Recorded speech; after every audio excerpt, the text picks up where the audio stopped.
I'm from Indiana, but I'm a Red Sox fan. He's from Minnesota, but he's a Yankees fan. And welcome to the rivalry out of state. We're back because baseball is back. It's been a while since our last episode. The last episode we did free agents before the lockout, but now the dark times, the lockout is over. It's done. Baseball is back, and there is a lot to cover about the new collective bargaining agreement, what the owners and players came to. So we're going to dive into all that and then some. So, Andrew, you ready to go? Let's run it. Let's run it. So, the lockout essentially ended because there was urgency from both sides, both from MLB and MLBPA, to play a full 162 game season, which they eventually agreed on. Opening day is April 7th, with spring training games starting in less than a week. I know it's crazy, but it's pretty awesome that they were able to get in a full 162 game season and not cancel any more series. So it's pretty much a close to normal baseball season, which thank God. Yeah, thank God. And also, you know who opening days against? Yankees, Red Oh, Sox. yeah. You Red know it. Sox, Yankees in the Bronx. That's going to Can't be get any a better than fun that. series. Oh, it doesn't get any better. Well, other than Red Sox, Yankees in October in the wild card. Yeah, we don't talk about it. Oh, why not? Of course we do. It was a great time. Garrett Cole getting lit up, getting pulled in less than 3 innings, but that's neither here nor there. Let's get into this collective bargaining agreement and some of the main things, some of the main clauses that the two sides agreed to. So the first thing we're going to get into is the luxury tax and other certain salary stuff. So the competitive balance tax, it's the equivalent of like some other leagues' salary cap, but MLB doesn't have a salary cap. They have a competitive balance tax. So like once you reach a certain limit, you get penalized by you have to pay an additional tax. So this season it's going to begin at 230 million and will eventually rise until the end of the CBA to grow to 244 million dollars. And there's a new higher level for teams that go above $60 million past the threshold. There were 3 levels. There's now a fourth. The minimum salary for players was raised. In 2021, it was 575,500. It was raised by over $100,000, which is awesome. The minimum salary is $700,000 and will grow to $780,000 by the end of the CBA, which is awesome because the younger players, they get more money. And they instituted what is called a pre-arbitration bonus pool. And what that is, it is a pool of money for players not yet eligible for arbitration. And there's $50 million that can be doled out, and it's based on incentives, and it's based around wins above replacement or WAR. So like the better you do in terms of like WAR, the more money that you can get in pre-arbitration bonus. It's kind of for the league's younger players to make more money. So Andrew, what do we make of this? What do we make of all that? First of all, talking about the pre-arbitration bonus pool, I think that's a great start. You often hear times of young prospects making it up to the league, and they either A, can't make that big money that they deserve, or B, can't make a move where they know they'll get paid more. So I think this is a good Yeah, I start mean, to or they help. just dodge arbitration completely, you know? Yeah. So I think this is a nice little help to give them that extra money that they deserve. And also going back to the CBT, it's the one downfall of there being no salary cap in the league. It's kind of necessary to have though, because otherwise you'll just have big market teams running the show every single year. Mm-hmm. Yeah, it's And interesting I'm saying that as a Yankees fan, it is oh, needed. well, as Red Sox and Yankees fans, we are two of the biggest market teams in the MLB that have the most to spend. So in theory, they can just kind of throw money willy-nilly at free agents and still have more to spend. But you talk about a salary cap. I'm over on the other side here thinking about a salary floor. Why was there not a salary floor instituted for teams like the Pittsburgh Pirates, who spent what, like $20 million, spent absolutely nothing, just cut all costs, and they're tanking. Yeah. So, I Tanking mean, bad. Yeah, the MLB did take some measures to disincentivize tanking by in the MLB draft. They installed a 6 team lottery, which I think is interesting, but that doesn't really eliminate the whole problem. So that is something about that whole situation that I find really interesting.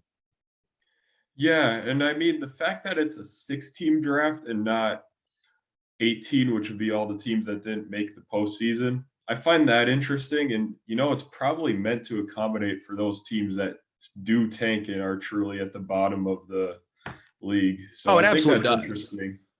Because, yeah, Yeah. compared to like the NBA, you could be just missing the playoffs, but still being above 500. You still have a chance at the first pick. I think there's a better way to do it because if you do have a lower record, you should have a top pick, but this I mean, 6 team yeah, draft kind of in yeah. theory it does, but yeah, as far as like that specific clause of the CBA, I think that's really really interesting. So another aspect that was highly debated was service time manipulation. And the two things that are going to be instituted are really really interesting and I want to get into them. So for rookies, there will be a full year of service time added to players who finish top 2 in rookie of the year voting in their respective leagues. So for rookies, every year we'll get another year of service time added to the clock, which I'm not quite sure what to make of that. I think, I mean, yeah, it gets them like through the system a little bit faster, but again, doesn't really, it's an interesting way to kind of dodge and not really solve the problem. And then the other thing that they did was okay, I'm going to try to explain this because, yeah, Andrew, I can tell you're laughing because you don't really know what to make of it either, even more so than the full year of service time addition to the rookie of the year. So the language is draft picks will be awarded to teams that, quote, promote players on opening day who finish among the top vote getters for major awards, unquote. What does that mean? We don't really know. I think we're just gonna have to wait and see like the application of it. Andrew, Yeah, I have no idea what to make of it either. Are we just going to see the Angels Instagram page promoting Shohei Ohtani for a week straight? I mean, is that what we're supposed to make of it? I really don't know.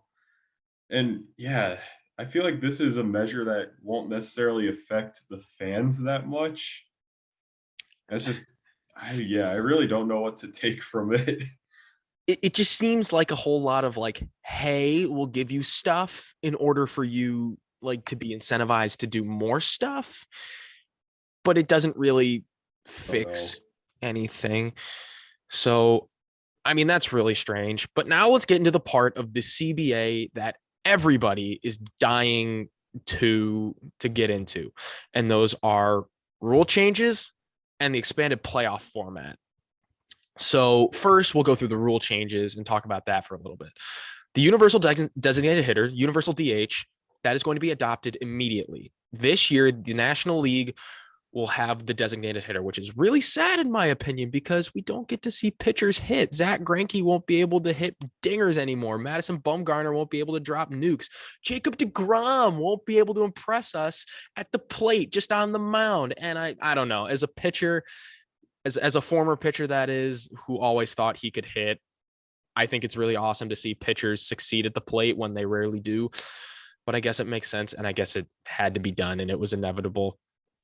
So, I mean, other rule changes that won't take place this year, but have the option to be implemented next year include a pitch clock, a restriction of the shift, and the installation of larger bases. And that last one is for health and safety reasons, so like less collisions, less injuries. I mean, that one I understand.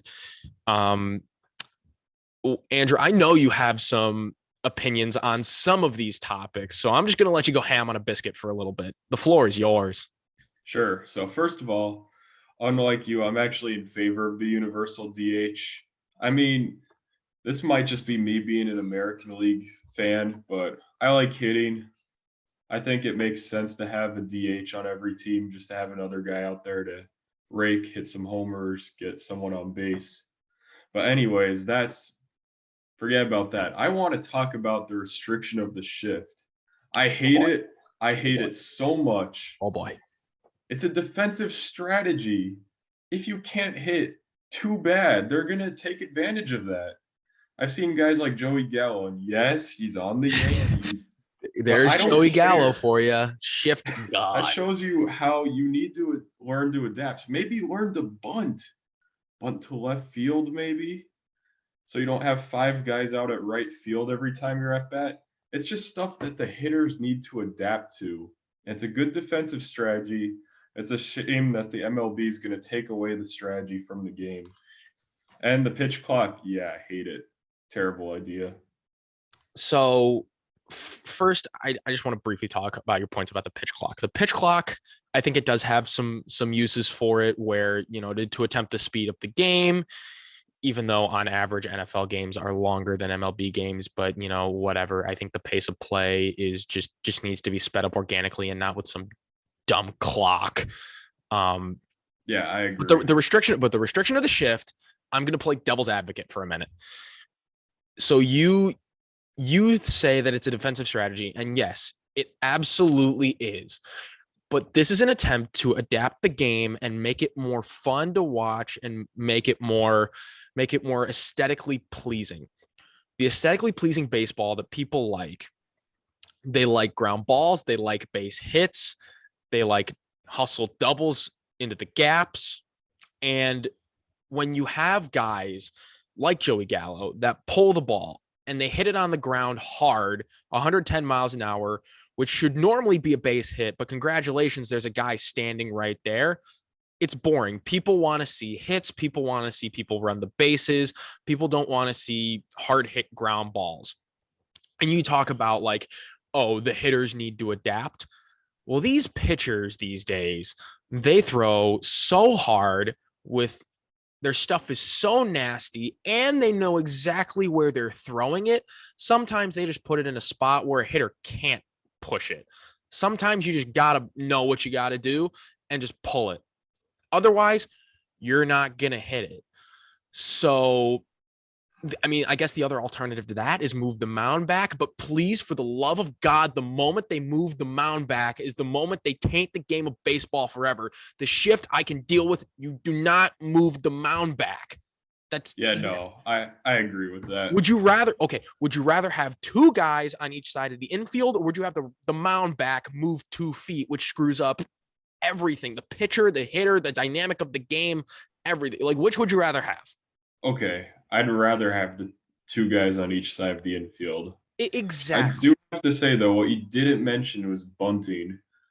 There's just no bunts anymore. And I feel like if you can learn how to bunt, that alone will cause defenders not to shift as often. Yes, Andrew, go up to Joey Gallo and say, oh, you don't like the shift? Too bad. Learn how to bunt. Okay. I'm not sure that's an answer that he's really going to like, per se. Hey, man, it's my opinion. I'm willing to stand That's down. fair. Hey, if it's your opinion and you stick by it, that's all that matters here. We just so happen to differ we differ on the universal DH and we differ on the shift, and that's okay. But now we're going to get into the playoff format. And they expanded the playoff format. It was previously 10 teams. Now it's 12, to where the playoff format on each side is the top 2 division winners. The division winners with the best 2 records get a first round bye. All right. I mean, the MLB wanted 14 teams, but because they couldn't agree on a format, they settled for 12. How do I put this? I hate it. I don't like it. You didn't need to expand the playoffs. 10 teams was fine. I can live with 12. It's going to take some getting used to. But you look at leagues like the NBA and the NHL, especially the NBA, where the top 10 teams in every conference is playing in a playoff game in some form or fashion, that is 2/3 of the league. In hockey, half of the league makes the playoffs. The more teams that make the playoffs, the less purpose the regular season serves.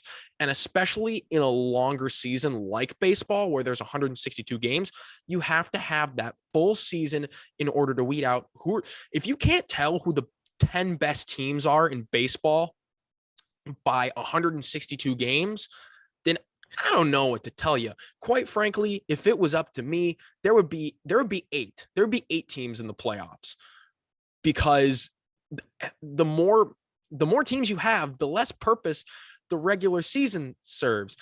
Like in a 14 team playoff, a team that has like 78 wins or 80 wins and finish with a losing record will make the playoffs. I'm sorry, a team with a losing record after 162 games is not a playoff team and should not make it, period. End of story, right? I don't care that the Los Angeles Lakers are 28-36 and have the potential to play in a playoff game in the play-in in the NBA.